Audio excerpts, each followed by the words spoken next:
पद्म पुराण में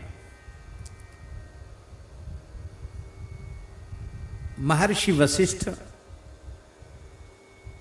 महर्षि भरद्वाज को श्री राम नाम के महात्म्य का वर्णन करके सुना रहे हैं।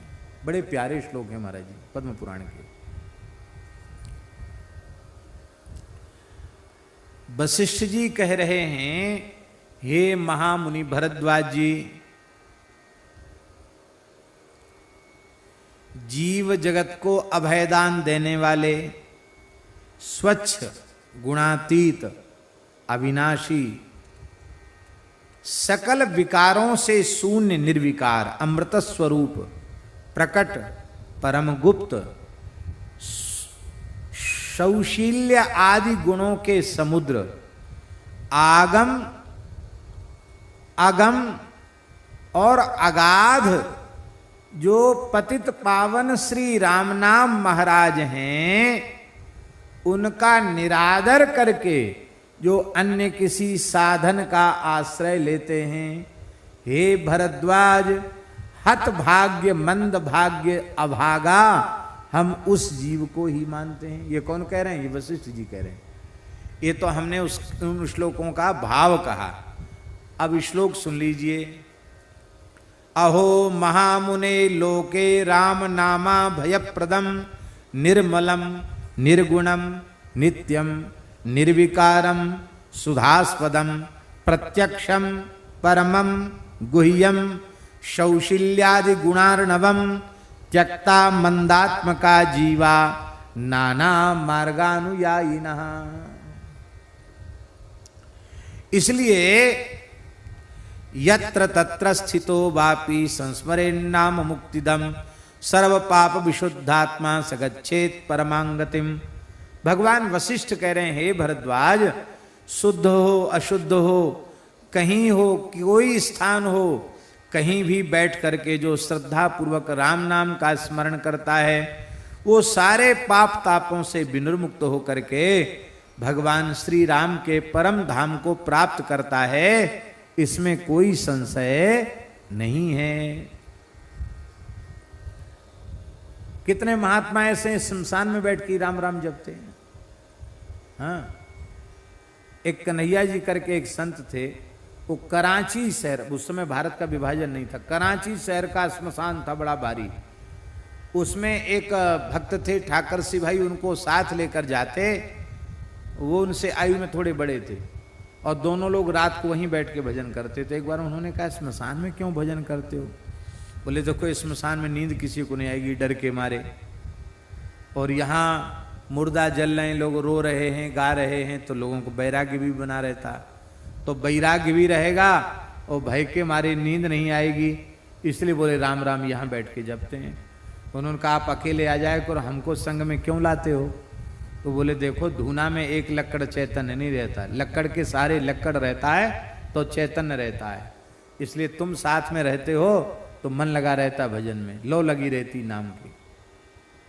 महात्माओं के कैसे कैसे उपाय हैं, लेकिन आप वैदिक कर्मकांड सब जगह नहीं कर सकते, उसके लिए स्थल का विचार करना पड़ेगा।